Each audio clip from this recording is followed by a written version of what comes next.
bad. I'm 5 for 5. What's that? It's this test, the 5 pillars of happiness. It's supposed to determine the level of contentment in your life. And it comes with a lotion sample, so you know it's scientific. I can't believe you would evaluate your life based on something in the lifestyle section. Okay, that was obligatory. Bring it on. Okay, the first pillar is health. I gave myself a big yes because I just had my physical. Everything's where it's supposed to be. I'm running every day, and look at those calves. It's like my knee swallowed a grapefruit. Your turn. I think I'm hypoglycemic. I'm always tired, and I can't poop. I would give that a no. Okay, pillar number 2 is family. That's a big yes. You? Well, let's see. My mother's idea of bonding is making me scratch her back. And for my last birthday, my father gave me gum. It's another no for Grace. Moving on, love life. Another no for Grace. Excuse me? No, you can mark that yes, thank you. Josh and I are doing great. I mean, it's not perfect, but we care about each other very much. Grace? Hey, what are you doing? You left an hour ago to get bagels. Here. Toast them up. I'll be back in 15. Okay, hon. Your laundry's almost done.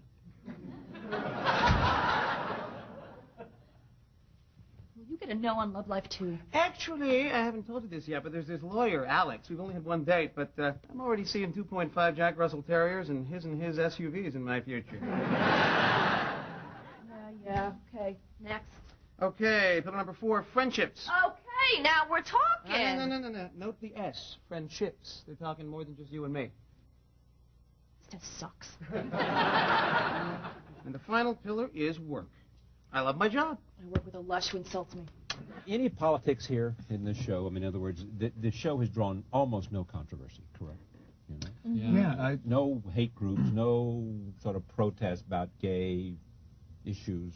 It's pretty shocking. I mean, Doesn't concentrate on it concentrates on the relationship, the friendship relationship. It doesn't concentrate on who anybody's sleeping it's not with. politicized. I mean, because every one of our characters were established. Their sexual orientation was well rooted. It was never an issue.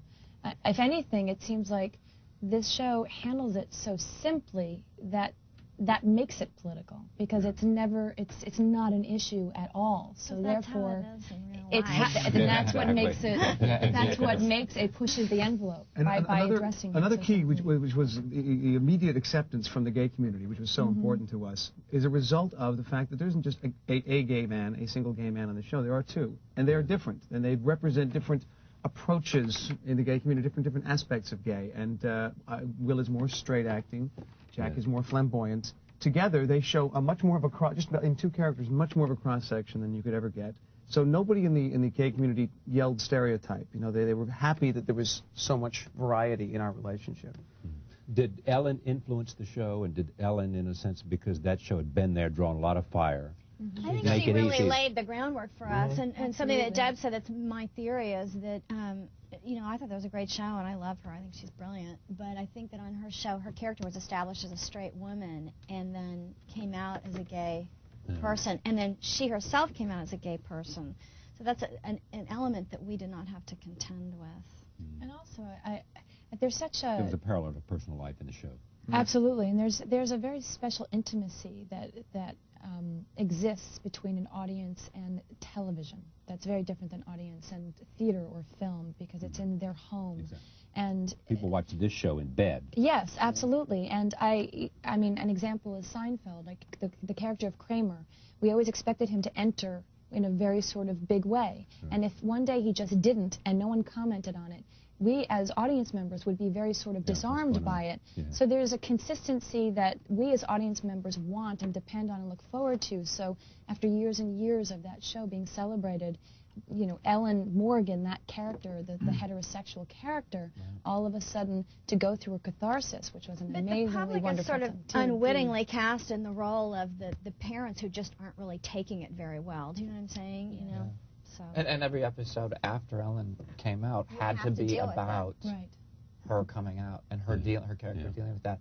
Our characters are already there. So you don't have to deal with them being gay. They just are gay, just like, you know, he's gay and he's a lawyer, and my character straight, and I mean, it's just another facet of each character. But she did knock the door open Yeah. and make She it made possible all for the pipe us for to us. come in. Yeah. I mean, I don't think we would have had as easy a time in terms of the potential backlash and boycotting and problematic responses had Ellen not gone through all of that herself. What's the hardest thing about doing a weekly sitcom?